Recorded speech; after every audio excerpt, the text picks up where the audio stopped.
예, 오늘은 이제 사무엘하 2장 이제 들어갑니다.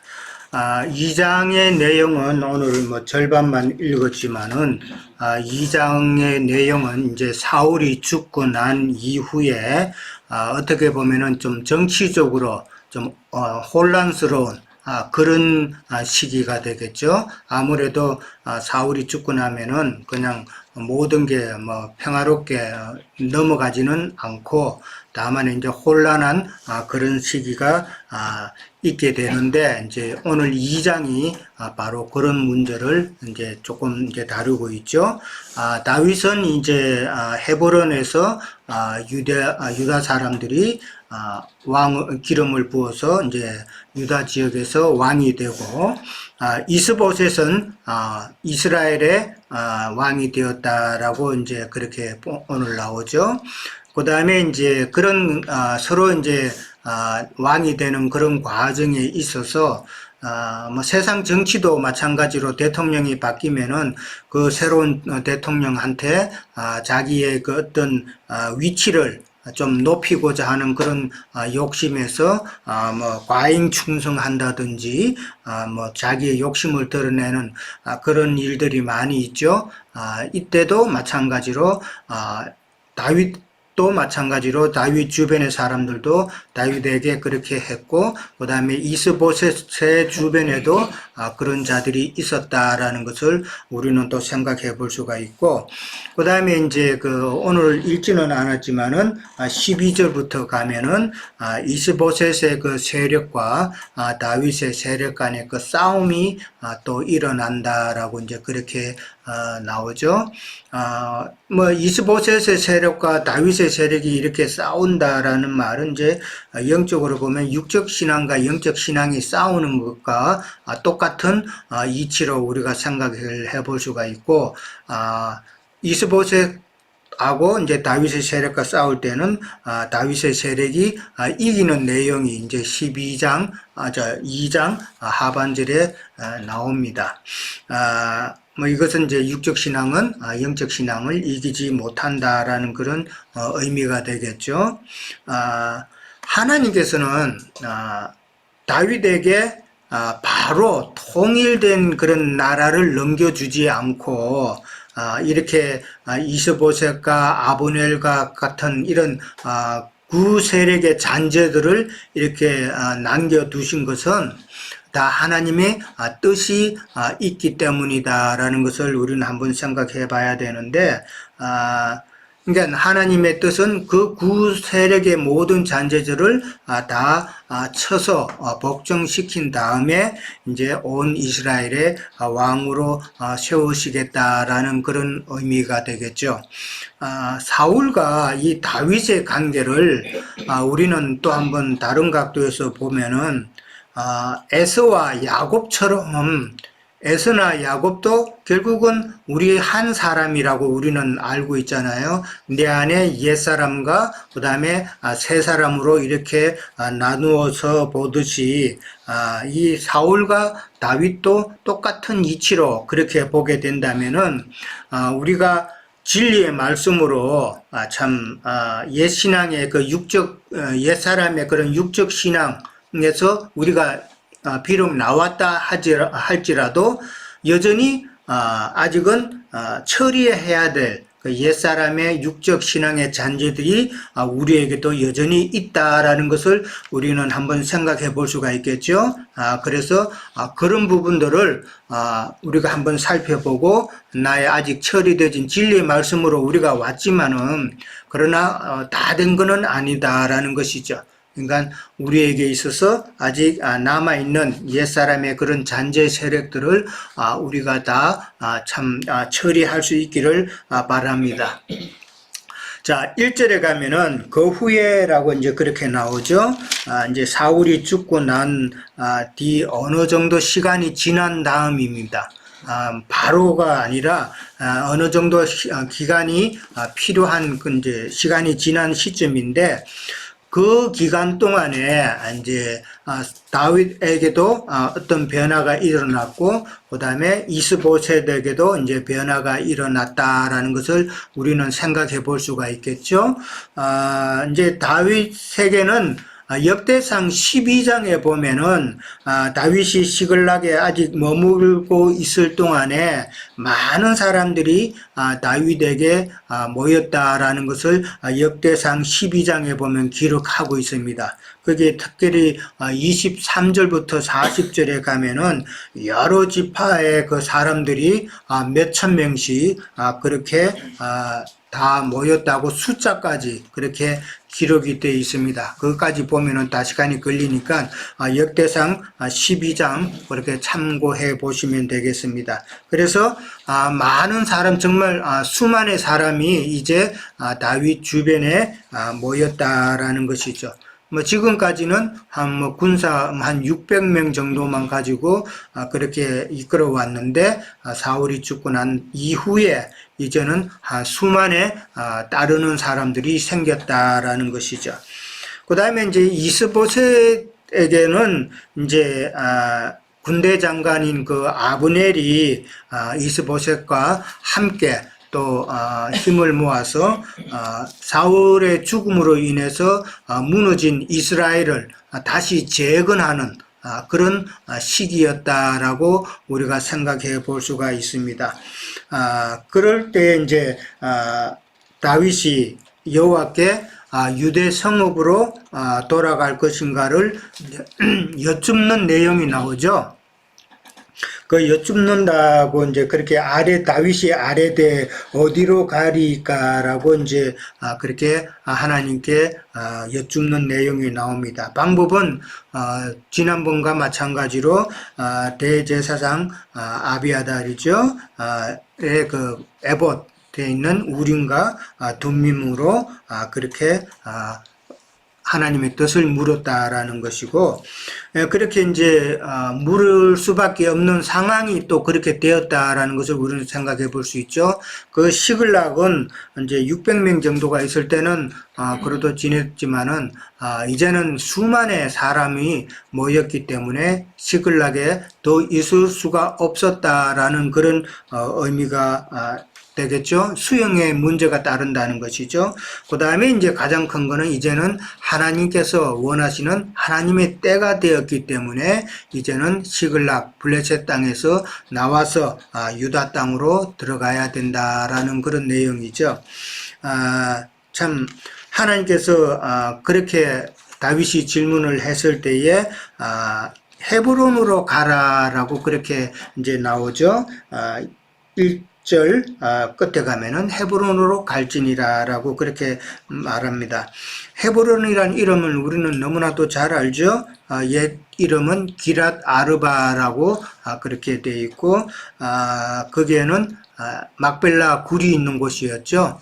막벨라 굴이 있는 곳이고, 그 다음에 야곱이 밧단 아람에서 되돌아온 곳이 바로 헤브론이다라는 것이죠. 헤브론의 뜻은 연합한다, 서로 친교한다, 그런 의미가 있다는 것을 우리가 잘 알죠.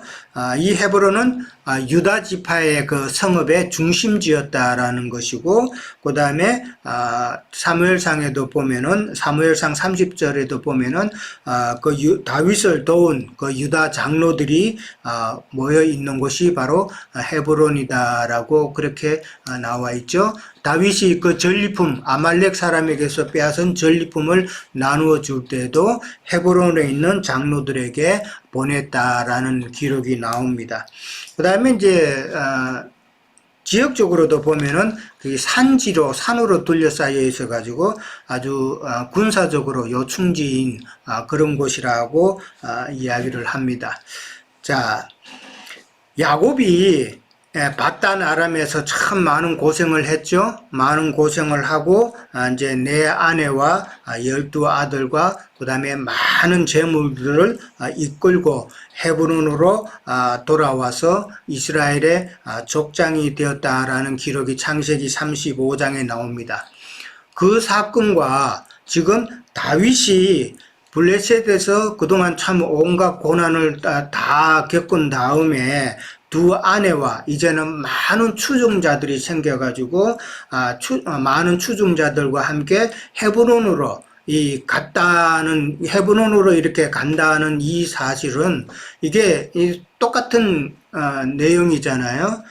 이것은 하나님께서 다윗의 이 사무엘하에 나오는 이 때를 두고 야곱에게 그렇게 야곱의 역사가 그렇게 있지 않았나 생각을 해봅니다.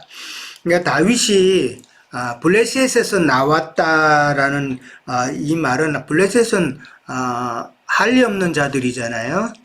영적인 할례가 없는 자들인데 거기서 나왔다라는 말은 우리가 영적인 할례를 받은 다음에, 영적인 할례를 받으면은 지금 다윗이 많은 그 추종자들과 함께, 야곱이 많은 재물과 함께 헤브론으로 가듯이 우리가 영적인 할례를 받으면은 우리에게는 많은 영적인 소산물이 또 생기죠. 많은 영적인 소산물과 함께 헤브론으로 가야 된다라는 말인데, 헤브론은 아까도 말씀드렸다시피 연합하는 곳, 그러니까 예수 그리스도와 우리가 연합하는 곳으로 가야 된다라는 그런 의미가 되겠죠. 예. 그래서 헤브론이라는 의미가, 이렇게 하나님께서는 헤브론으로 가라고 그렇게 하지 않으셨나 생각해 봅니다. 3절에 가면은 이제 그쪽으로 이제 헤브론으로 가는데, 이스라엘 여인 아히노암과 그 다음에 나발의 아내였던 아비가일을 데리고 그렇게 갔다라고 나오고, 3절에는 또 함께한 추종자들이 같이 갔다라고 이제 나옵니다. 여기 이스라엘 여인 아히노암이라고 나오는데, 이게 아히노암, 다윗의 아내 아히노암은 반드시 앞에는 이스라엘이라고 전에 또 한번 그렇게 나왔었죠. 이렇게 나오는 이유는 사울의 아내 이름도 아히노암이었다라는 것이죠. 예, 이스보셋의 어머니죠. 이스보셋의 어머니 이름도 아히노암, 동명이인이기 때문에 다윗의 아내 아히노암이 나올 때는 이스라엘 여인 아히노암 이렇게 나온다는 것은 이해를 하시면 됩니다. 그 다음에 이제 나발의 아내였던 아비가일도 이제 나왔다라고 그랬는데, 지금 아히노암이 먼저 기록이 되고 그 다음에 이제 아비가일이 나왔잖아요. 예. 혼인 순서상으로는 아비가일이 먼저 다윗과 혼인을 했고, 혼인하고 난 다음에 그 다음에 이제 아히노암을 또 얻었다라고 우리가 사무엘상에서 그렇게 배웠었습니다. 근데 이제 여기서는 아히노암이 먼저 나왔다라는 것은 아히노암이 장자를 낳았기 때문에 그렇죠. 다윗의 장자 암논이 바로 아히노암이 낳은 아들이었기 때문에 아히노암이 아비가일보다도 먼저 기록이 되었다라는 것을 우리는 생각해 보면 될 것 같습니다. 성경이 이렇게 장자를 우선으로 먼저 이렇게 기록하는 것은 우리에게 영적으로 암시하는 바가 또 있죠. 성경에서는 영적인 장자가 바로 하나님의 나라를 상속한다는 그 교훈을 주기 위해서 이렇게 또 기록을 해놨다라고 생각을 해볼 수 있을 것 같습니다. 자, 아히노암은 이제 아들이 암논이고, 그 다음에 아비가일은 그 아들이 길르압입니다. 그러니까 다윗의 첫째 아들이 암논이고 그 다음에 둘째 아들이 길르압입니다. 뭐 다니엘이라고도 그렇게 또 다른 데는 표현이 되어 있죠. 그러니까 첫째 아들과 둘째 아들이 아히노암과 아비가일에게서 난 아들들이다라고 이제 보면은, 우리가 기억하기로도 아비가일을 소개할 때는 그는 총명하고 용모가 아름답다라고 그렇게 사무엘상에서 나왔었죠. 그렇게 나왔다는 말은 영이 맑고 참 계시된 그런 영안이 있다라는 그런 의미잖아요. 그렇게 보면은 다윗의 첫 번째 아내 아히노암에게서는 암논은 신약 시대에 하나님이 세운 사도와 그 전도자들을 암시하는 그런 내용이라면은 아비가일과 길르압은 그 다음에 사도 바울을 통해서 안디옥 교회가 이방 전도의 기초가 그 전초 기지가 되잖아요. 그래서 아비가일과 길르압은 안디옥 교회가 낳은 사도와 전도자를 예표하는 그런 인물이다라고 이해를 하면 될 것 같고, 우리가 잘 아는 바세바 같은 경우는 신약의 이방인을 대표하는 그런 사람이기 때문에 영적 후사를 놓는 회복된 교회를 상징하는 인물이 바로 바세바고, 그 다음에 바세바가 낳은 아들 솔로몬은 영적인 후사다라는 것을 설명하고 있다라는 것이죠. 그래서 영적인 후사이기 때문에 솔로몬은 지혜롭고 그 다음에 재물이 많았다라고 그러는데, 그건 다 영적인 지혜와 영적인 재물을 두고 하는 이야기다라는 것이죠. 자, 4절에 가면은 유다 사람들이 다윗에게 기름 부어서 유다 족속의 왕을 삼았다라고 그렇게 나옵니다. 우리가 잘 아는 창세기 49장에 보면은 야곱이 유언을 하죠. 유언을 할 때에 유다에게서 이스라엘을 다스리는 자가 나올 것이다 라고 그렇게 참 유언적인 예언적인 유언을 하죠. 그렇게 유언을 하는데, 그렇게 유언을 하고 나서 850년 만에 참 그 유언이 이루어졌다라는 것을 우리는 생각해 볼 수가 있죠. 그 말은 야곱이 유언이 지금 이루어진다는 말은 지금 이스라엘이 이스보셋도 왕이 됐고 유다도 다윗도 왕이 되고 그랬는데, 그러면 누가 정통이냐 하는 것이죠. 그것을 갖다가 야곱의 유언으로 볼 때는 이스보셋이 아닌 바로 다윗이 전통적인 정통이다라는 것이죠. 바른 왕이다라는 것이죠. 우리가 잘 알듯이 다윗은 3번 기름 부음을 받죠. 4절에서 유다 장로들이 다윗에게 기름 부어서 유다의 왕으로 삼았다 그랬는데, 사무엘상 16장에서 사무엘에게서 먼저 한번 기름 부음을 받았죠. 그 다음에 이제 유다 장로들에게 이제 두 번째 기름을 받습니다. 그 다음에 이제 사무엘하 5장에 가면은 7년 반이 지난 이후에 온 이스라엘의 왕이 될 때에 이스라엘의 장로들에게서 이제 기름 부음을 다시 한번 더 받게 되죠. 그러니까 첫 번째 기름 부음 받을 때는 사무엘에게 받을 때는 왕이 될 것을 갖다가 미리 암시하는, 바로 왕이 되는 건 아니었잖아요. 왕이 될 것을 미리 암시하면서 기름 부음을 받았다라는 것이죠. 이제 이거는 이제 구약에서 예언적으로 메시아가 나타나서 그에게 그가 왕이 될 것이다라는 것을 예언적으로 기름을 붓는 그런 내용이 이제 구약에 나오죠.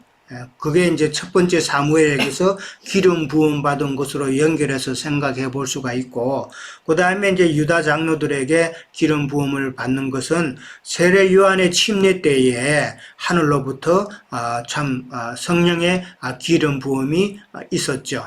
그게 이제 두 번째로 이제 생각해 볼 수가 있고, 그 다음에 이제 세 번째, 는 십자가에서 기름 부음을 받는다라는 것이죠. 십자가에서 기름을 부음 받음으로 살리는 그런 영이 되셨다라는 것이 세 번째 기름 부음이다라고 생각해 볼 수가 있겠습니다. 그 다음에 이제 어떤 사람이 다윗에게 사울을 장사한 사람은 길르앗 야베스 사람이다라고 이제 그렇게 이야기를 합니다. 이제 유다 장로들이 기름 부음을 하고 이제 왕으로 삼고, 그 중에 어떤 사람이 말하기를 길르앗 야베스 사람들이 사울을 장사했다라고 그렇게 이야기를 합니다. 그냥 이렇게 문장으로 보면은 조금 갑자기 왜 그 말이 나왔냐라고 그렇게 생각해 볼 수 있는데, 제가 보기에는 지금 이제 새로 이제 왕이 되었으니까 유다 장로 중에 한 사람이 다윗에게 지금 정치적으로 이렇게 하는 것이 좋겠다라고 정치적인 조언을 해주는 그런 내용이라고 저는 그렇게 봅니다. 그러니까 사울을 전폭적으로 지지했던 그 길르앗 야베스 사람들의 민심을 사는 것이 다윗에게는 참 중요하다라는 것을 지금 조언을 하고 있는 것이죠. 그래서 그 말은 이제 그 사람들에게 사람을 보내서 그 사람들의 민심을 사도록 하자는 그런 이야기가 되겠죠. 우리가 잘 알듯이 길르앗에 있는 그 야베스 사람들은 그 사울의 그 베냐민 지파와는 서로 혈연 관계라는 것을 잘 알고 있죠. 그렇기 때문에 그 사람들은 참 완전히 사울 이외에는 참 돌아서기가 어려운 자들이죠, 사실은. 근데 이제 다윗은 길르앗 야베스 사람들의 그 행한 일을 참 잘 하였다라고 칭찬을 합니다. 그렇게 사울을 장례치는 것이 참 잘했다라고 칭찬한다는 말은 사실은 다윗 자신은 사울에게 있어서 반역자가 아니다라는 그 의미가 되겠죠.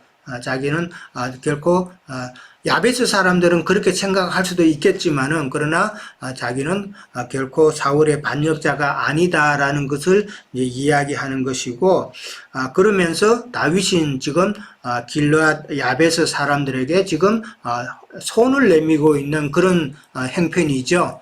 손을 내밀고 있는 행편인데 참 길르앗 야베스 사람들이 그 손을 받을 때는 손을 잡을 때는 참 이스보셋을 생각 안 할 수가 없죠. 자기 혈연 관계가 있는데 이스보셋이 참 또 배반하는 그런 상황이 되고 만약에 거절하면은 참 다윗의 세력에게 또 참 그 보복을 당할 염려가 있기 때문에 참 야베스 사람들이 진퇴양난의 그 상황에 지금 빠진 상황이죠.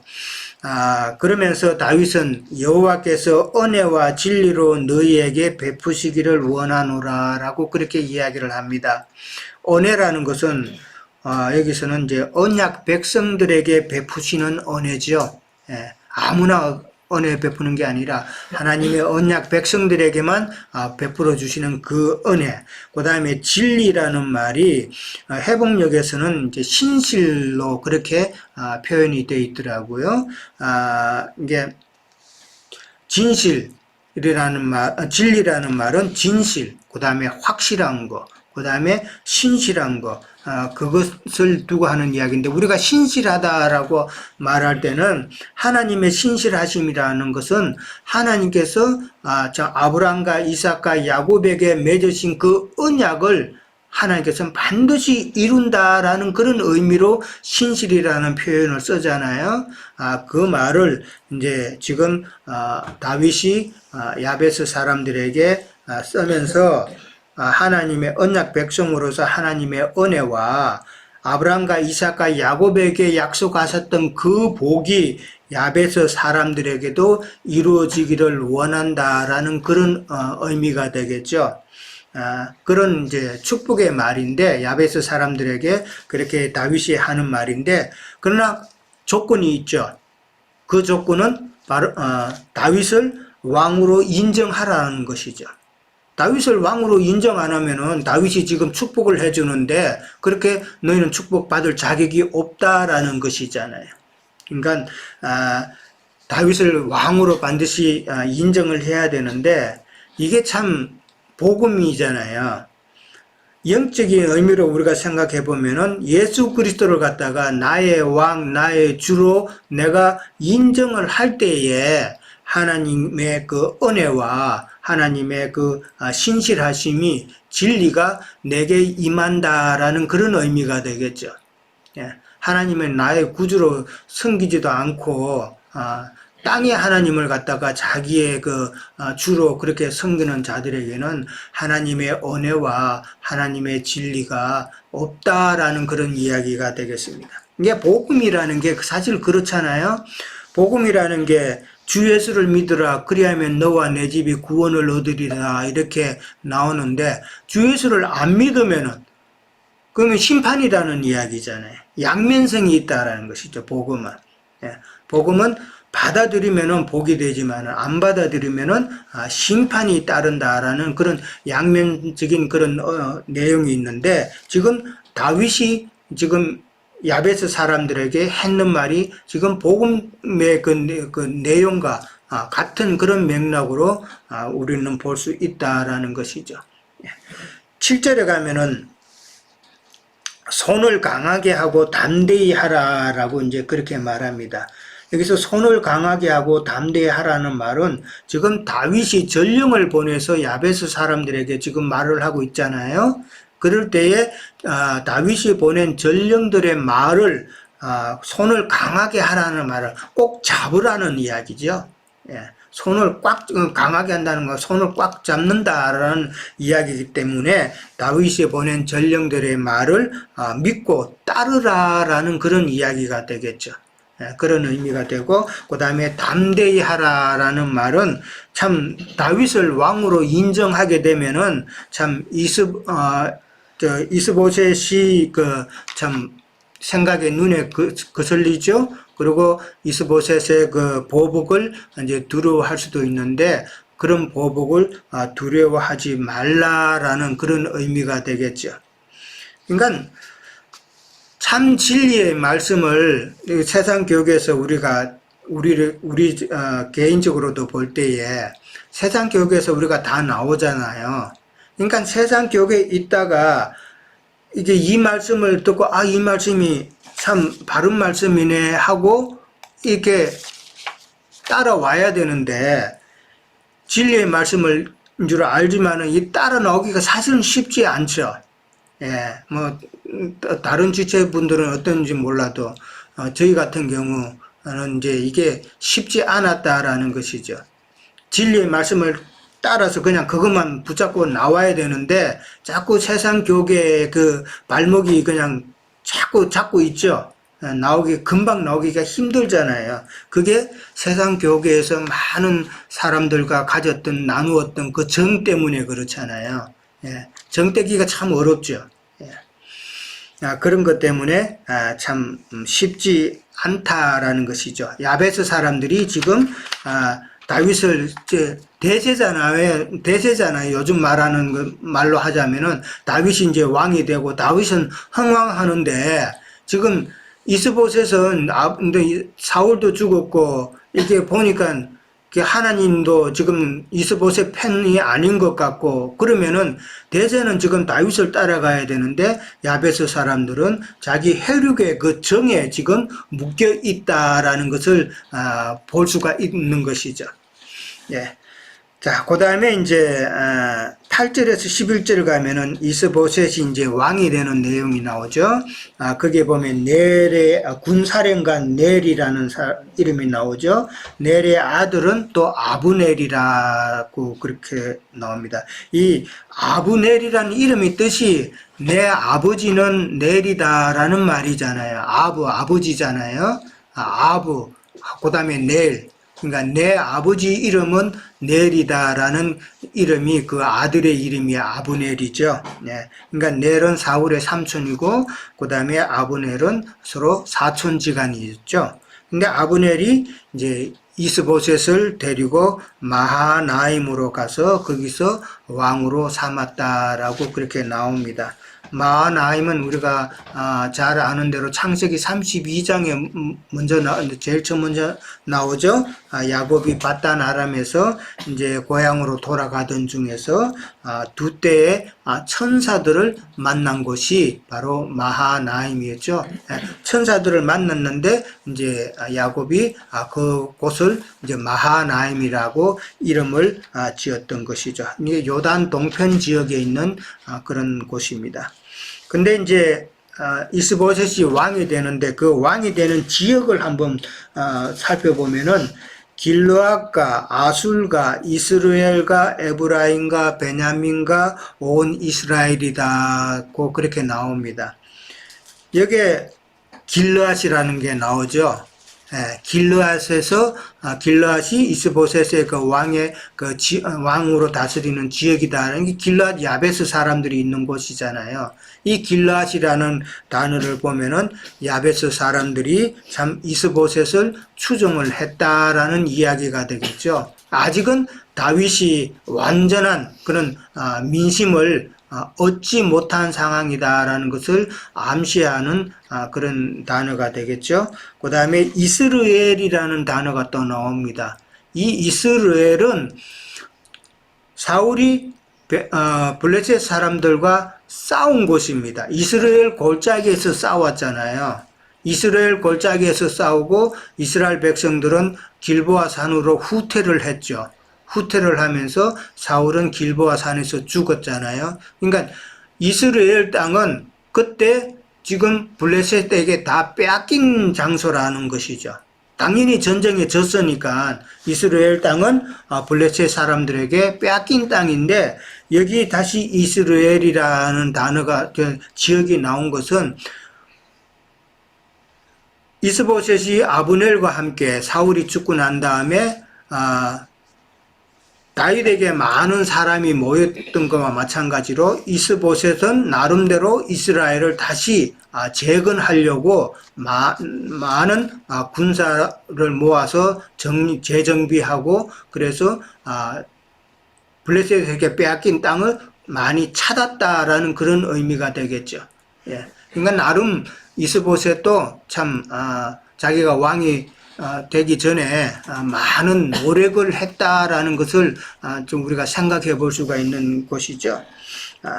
그 다음에 이제 마지막 절에 가면은 이제 40세에 이스보셋은 왕이 되고 2년 동안 왕위에 있었다라고 그렇게 나옵니다. 왕위에 있은 지 기껏 이제 2년밖에 안 됐죠. 2년밖에 안 됐는데 이제 이스보셋은 나중에 아브넬에게 배반당하죠. 아브넬에게 배반당하고 그 다음에 이제 그 뒤에 또 나옵니다만은 레갑과 바하나에게 참 암살당하는 그런 비참한 또 최후를 맞이하게 되죠. 자, 다윗은 우리가 알기로 헤브론에서 7년 반 동안 헤브론에서 왕으로 있었다라고 그렇게 돼 있잖아요. 지금 오늘 11절에 보면 그렇게 나오죠. 7년 6개월을 헤브론에서 왕이 됐다 그러는데 지금 이스보셋은 왕이 된 지 기껏 2년입니다. 그러면은 5년 반 동안 이스보셋은 이스라엘을 재건하려고 많은 노력을 했다라는 그런 이야기가 되겠죠. 예. 그러니까 많은 노력을 해서 어느 정도 안정을 찾은 이후에 이제 왕이 되었다라는 그런 내용입니다. 그러니까 어떻게 보면은 자기 나름대로는 많은 노력을 했다라는 것인데 아무리 노력을 했어도 하나님께서 함께 하지 않았다라는 것을 우리가 한번 생각해 보면은 이스보셋은 참 배반당하고 암살당하는 그런 결과를 우리는 생각해 보면은 하나님께서 함께 하셔야 된다는 것을 참 우리는 다시 한번 생각하게 되죠. 사람의 노력보다는 나름대로 많은 노력을 했지만은 그러나 노력보다는 하나님께서 함께 하셔야 되고 하나님의 도움이 있어야 된다라는 것을 한번 생각해 보게 하는 그런 구절이 아닌가 생각합니다. 자, 저는 이제 여기까지 하도록 하겠습니다. 예. 저 사무엘상 2장 11절 또 32절까지 있죠. 우리가 이제 사무엘상 2장을 저는 이제 쭉 읽으면서 다윗이 헤브론으로 이제 왕으로 이제 등극을 하는데 그동안 많은 이렇게 그 사울 왕과와 또 사울 왕과 여러 가지 그런 왕으로부터 그 핍박과 환난 뭐 여러 가지 도피 생활 이런 것들을 이렇게 하고 그것은 하나의 이제 저는 경륜의 전환으로 우리가 이해할 수 있다고 봅니다. 그래서 경륜의 전환 때에는 항상 그런 여러 가지 뭐 우리가 예수님이 사역을 시작하기 전에 세례 요한이 이렇게 타협을 하다가 결국은 왕에게 이제 이렇게 목을 베는 사건이 있었는데 이렇게 그런 그 전환 때의 그런 것을 좀 생각을 해봤습니다. 그리고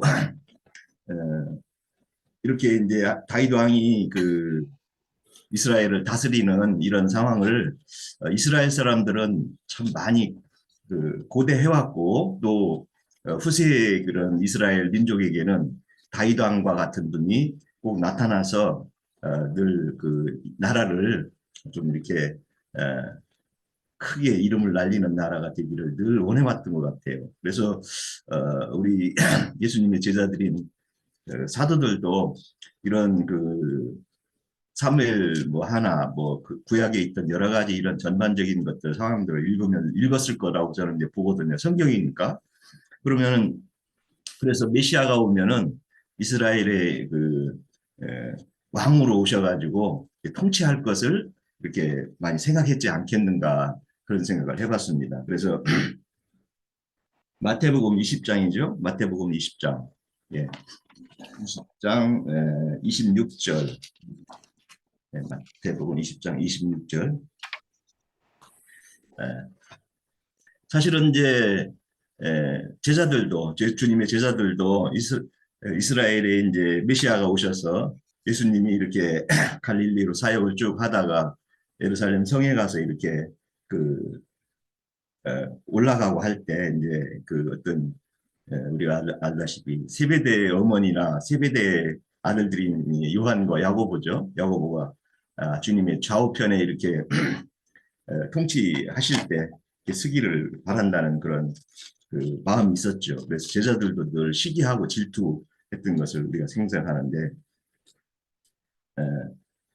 그래서 주님은 이제 그 세상 나라와 그 주님의 나라에 대한 다른 것들을 이렇게 이제 그 증거를 해주셨는데 한번 제가 읽어보겠습니다. 25절입니다.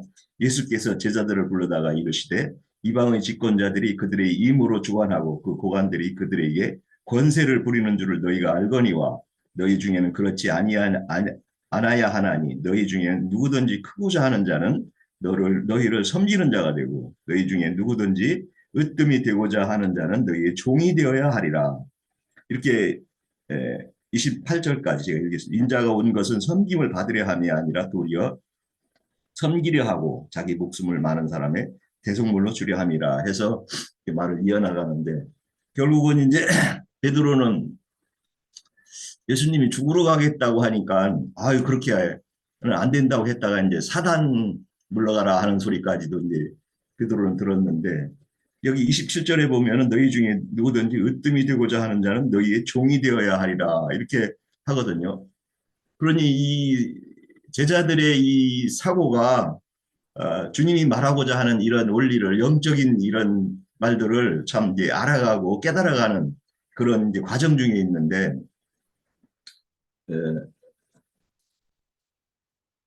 우리 인간의 이 혈과 육이라는 거는 늘 크게 되고 높이게 되고 이 세상 나라에서 뭔가 이렇게 좀 자리를 차지하기를 원하는 그 본성이 있는데 이 본성이 이게 주님의 이 진리바하고는 이게 완전 이 역순이라는 거죠. 참 저도 그래서 예수님을 믿는 이런 과정 중에서 있었지만 지금도 뭐 그렇지만은 전에는 뭐 세상에서 좀 잘도 되고 이렇게 뭔가 이렇게 해야 뭘 예수님도 증거하고 그럴 텐데 왜 이렇게 주님은 이렇게 낮추시는 건가 하는 그런 의문도 많이 들었었던 것 같아요. 그래서 이렇게 그 너희 중에 으뜸이 되고자 하는 것은 하고자 하면 종이 돼야 된다 이렇게 이제 그 말씀을 이어가실 때 우리가 신앙생활 하는 데서도 전에 그 빌립보서 할 때 사도 바울은 예수님의 종이다 이렇게 이제 얘기했는데 물론 이 종이라는 개념이 우리가 뭐 형제님 말씀을 통해서 그 왕이 무슨 얘기를 하면은 뭐 신발을 딱 신고 있다가 그 말을 전하는 절대적인 종이죠. 그래서 그 회복력에서는 노예라고도 이렇게 이제 번역을 하고 있는데 노예는 주인의 아주 절대적인 그걸 받드는 사람들로 이제 우리가 이해하고 그 노예제도야 우리가 이제 없어졌지만 그 노예의 그 뜻하는 바를 이 세상에서도 실현한 것은 하나님이 그 뜻하는 바가 있다고 저는 봐요. 흑인들이 많은 사람들이 참 우리 그 인류사에 엄청난 그런 불행이고 참 여러 가지 그 많은 그 아프리카인들을 힘들게 한 그런 내용이고 옳지 않은 제도지만 그 노예 제도를 통해서 인간에게 참 주인이 있다는 것을 말하고자 하는 그런 우리의 그 이 지구의 역사였다고 저는 이렇게 봅니다. 그래서 주님의 제자가 된 자들의 이제 종이 돼야 된다는 것을 이렇게 이제 낮은 자로서의 이렇게 말씀을 이어가는데 그렇죠. 예수님과 함께 왕 노릇은 이제 뭐 계시록에 가면 왕 노릇이라고 하는데 영적인 왕인데 실제는 영적인 하늘나라의 왕을 아니 왕들로 이제 상징된 건데 그렇게 그런 사람이 되기 위해서는 이 현실에서는 우리가 종이 돼야 되고 낮은 자가 돼야 된다 이제 그런 건데 이런 의미를 우리가 성경에서도 잘 살펴봐야 된다고 봅니다. 그래서 로마서 6장 한번 보겠습니다. 제가 6장 15절입니다. 그런즉 어찌하리요 우리가 법 아래 있지 아니하고 은혜 아래 있으니 죄를 지으리요 그럴 수 없느니라. 너희 자신을 종으로 들여 누구에게 순종하든지 그 순종함을 받는 자는 종이 되는 줄 너희가 알지 못하느냐. 혹은 죄의 종으로 사망에 이르고 혹은 순종의 종으로 의에 이르나. 이렇게 이제 말씀을 쭉 이어 나가는데 하나님의 말씀 안에서 말씀에 하나님의 종이 되면은 의인이 된다는 것이죠. 그래서 이런 그 종과 어떤 그 어둠의 종, 마귀의 종으로 이렇게 예표해서 우리가 그런 것을 이 세상에서의 그 역순으로 우리가 이해할 때 하나님 안에서 정말 왕 같은 다윗이 이제 헤브론에 가서 왕으로 취득하고 이제 차후에는 예루살렘 성에서도 왕으로 이제 등극을 해서 이렇게 하는데 예수님의 그 믿는 우리 종들은 정말 하늘의 성으로 들어가는 의의 종으로 이루는 정말 진리의 종이 되는 것을 이 땅에서는 그 섬기는 종으로 우리 맡은 바를 잘 행해야 된다 이렇게 봅니다. 마치겠습니다. 제가 목감기가 코감기가 있어서 죄송합니다. 예. 예, 아유, 목소리 듣고 또 좋습니다. 예, 더 굵직해갖고.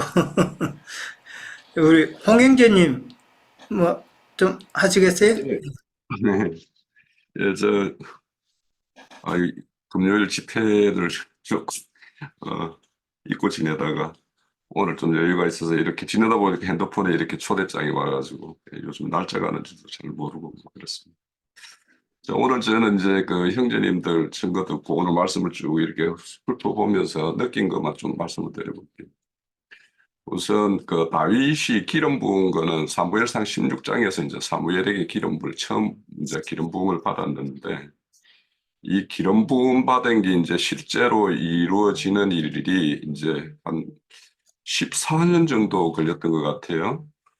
그래서 이런 어떤 기름 부음과 그것이 실제로 실현되는 것과의 어떤 시간 간격을 보면서 우리의 어떤 신앙도 우리가 이제 진리의 말씀을 듣는다고 해서 그것이 바로 우리의 어떤 삶에 적용되고 그게 어떤 생명이 되는 데까지는 이런 어떤 시간적인 것이 이렇게 요구된다라는 것도 이제 좀 느껴지고 그래서 그런 어떤 선언적인 어떤 일이 있었을 때 그것이 이제 이렇게 실현되는 데까지는 많은 인내와 그런 시간들이 요구된다라는 것을 이제 좀 이렇게 생각해 보게 됐고요.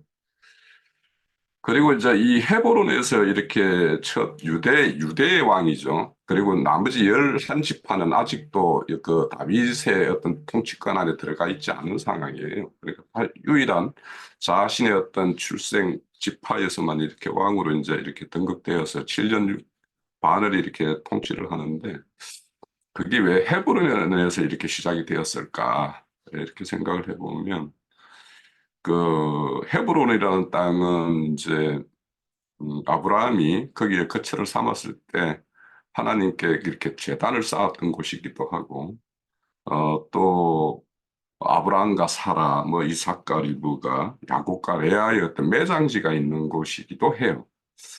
그래서 어찌 보면 이제 이런 우리의 어떤 새 사람의 어떤 것이 십자가에 죽고 장사되고 거기서 부활 생명으로서 이제 이렇게 에, 된 것처럼 그 매장지에서 이렇게 왕으로서 이제 다시 어떤 부활 생명으로 새 사람으로서의 어떤 통치권을 가지는 이런 것들의 어떤 모형을 보여주나 이런 생각을 좀 하게 됐고요.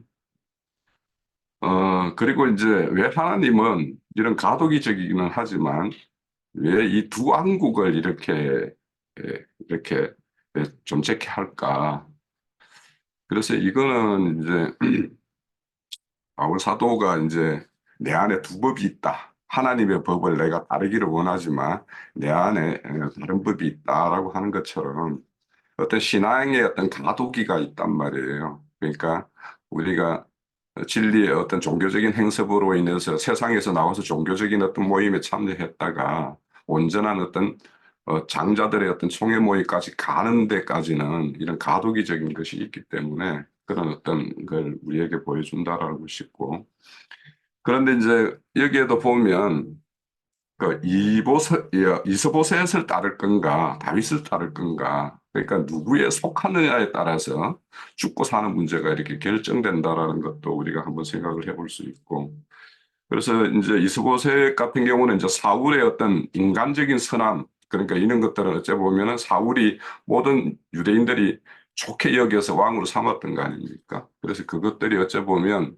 종교의 어떤 행습으로 이루어지는 그 모습들이 겉으로 보면 좋게 보이거든요. 그래서 어떤 그런 거를 따르는 그런 어떤 무리와 다윗 같은 경우는 이제 하나님의 뜻을 쫓는 사람이니까 다윗에 따르는 무리와 그래서 적은 수로 이렇게 시작을 하지만 최종적으로는 다윗이 이제 통일 왕국을 이루는 거 이런 것들을 보면 우리가 지금 현재의 모습과 장래에 우리가 이렇게 소망하는 모습, 이 간격 사이에 그런 우리의 어떤 현재의 어떤 그 결정들, 어떤 길을 취하고 따를 건가 이런 거에 대해서도 어, 이스보셋의 어떤 그 모양과 다윗의 모양 이런 것들을 한번 생각해 볼 수 있고 그래서 이런 가도기적으로 이렇게 두 왕국 두 정권이죠. 뭐 왕국이라기보다는 두 정권을 이렇게 유지시키는 것은 이제 결국에는 이것도 다윗에게 어떤 시험거리라고는 저는 생각이 들어요.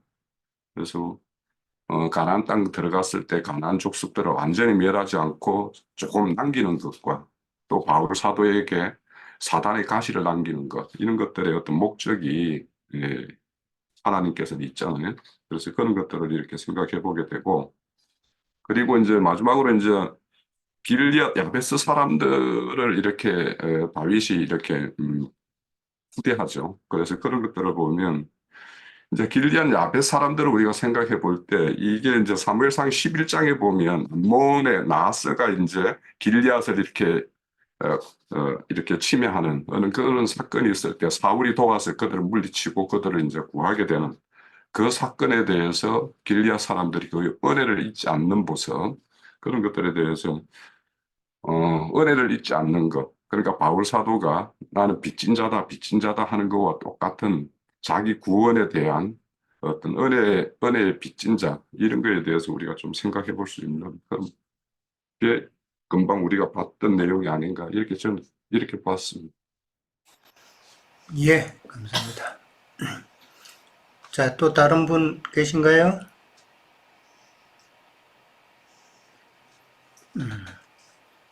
그럼 장로 형제님 마무리 어떻게 좀 하시겠어요?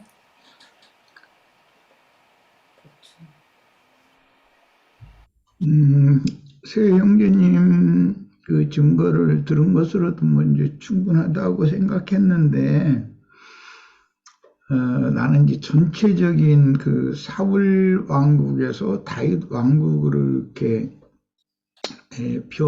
전환되는 이 지금 과도기 이 말씀을 이제 생각을 해보면서, 속세에도 흔히 민심은 천심이다, 이제 이런 말이 있어요.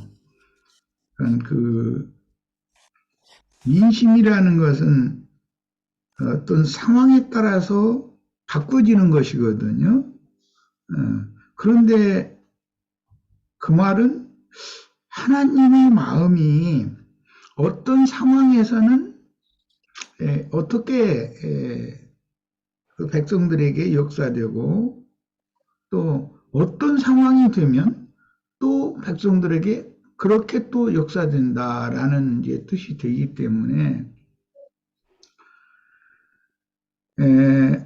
이것은 결국은 영과 정신의 문제인데 뭐 기본적으로 그 신미라는 말 자체가 그 정신을 의미하는 것인데 영과 정신인데 이스보셋의 나라는 세상의 영에 의한 세상 나라를 의미한다면 이건 궁극적으로를 말하는 거예요.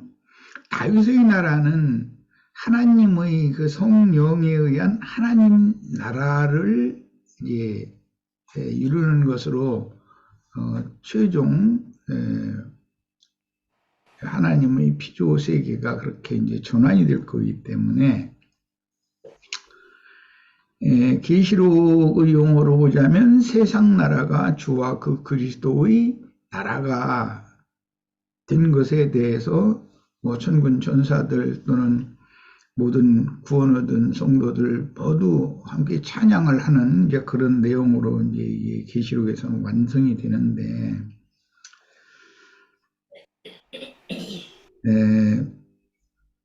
아까 우리 형제님이 증거를 할 때 세상 교계에서 이제 어떤 상황이 왔을 때겠죠. 당연히 어떤 그 좀 흔들리는 어떤 상황이 왔을 때 그때 마침 하나님의 그 대언을 하는 사람을 통해서 말씀을 듣고 보면 그때 기울게 마련이거든요. 네, 뭐가 그냥 마음이 동하기 때문에 기울게 마련인데 그 과정이 쉽지 않다는 거예요. 사울 왕국에서 다윗 왕국으로 단번에 사울이 죽었으니까 다윗이 그냥 금방 이렇게 왕되고 이런 게 아니라는 거죠. 사람은 그 인성이라는 것이 있고 그 인성을 지배하는 것은 이 세상의 영이기 때문에 많은 사람들이 확고하게 하나님의 세계로 완전하게 이렇게 어떤 태도를 취하고 명확하게 하고 그렇게가 잘 안 된다는 것이죠. 전에 이전까지의 누적되어진 정신세계라는 것은 한 번에 이렇게 뭐 칼로 무를 딱 자르면 양쪽으로 딱 갈라지시 그렇게 되지가 않는다는 거죠. 그런 걸 생각을 해보면서 하나님께서는 오래 전부터 사울이 왕노릇 할 때부터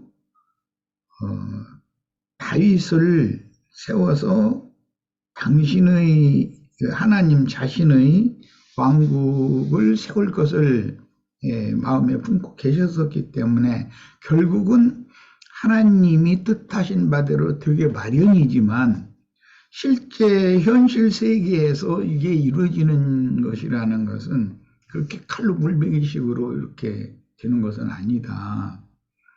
우리들이 이제 그 교회 생활에서도 이 세상의 영이 우리 형제 자매님들의 심중을 그렇게 쉽게 놔두지 않기 때문에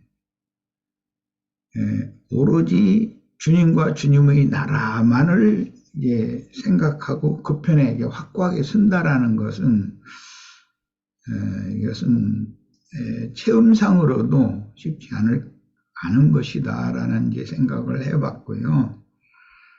어쨌든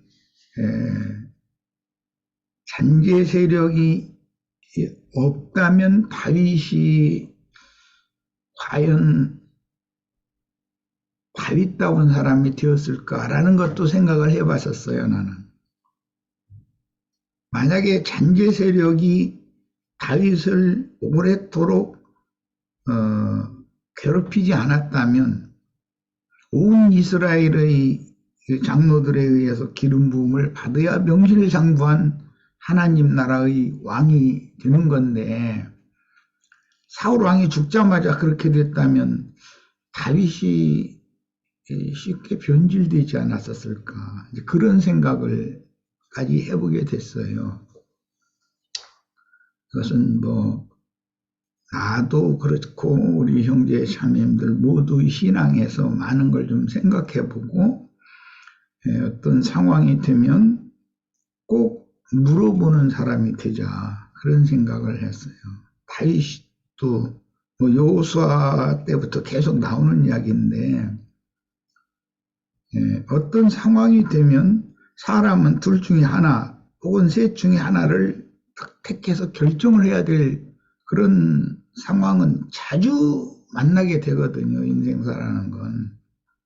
그런데 그때 자신이 원래 생각하고 있던 그쪽으로 너무 기울어져 있어가지고 그냥 쉽게 그쪽으로 결정을 해버릴 우리가 너무 많다. 이것이 인생의 실패다. 이제 이런 생각을 해본 거예요.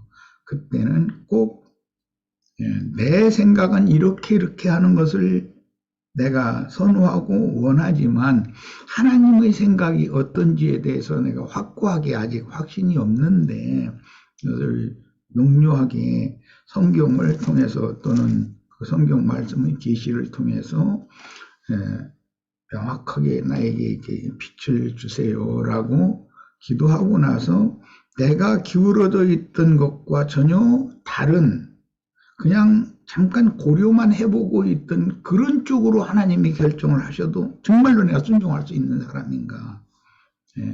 그것은 하나님의 손에서 정말로 많은 기간 동안 연단 과정을 거쳐서 하나님의 손으로 길러낸 사람이 아니면 이건 쉽지 않을 거다. 그런 생각을 해봤습니다. 이것은 그냥 퀘션으로 남기겠습니다. 그렇게 생각해 봤습니다. 예. 결국은 하나님의 마음이 어디에 있는가 하는 문제겠죠.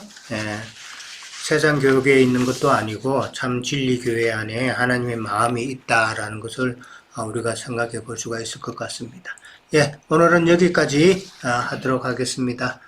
다음 주에 뵙도록 하겠습니다. 잘 지내시기 바랍니다.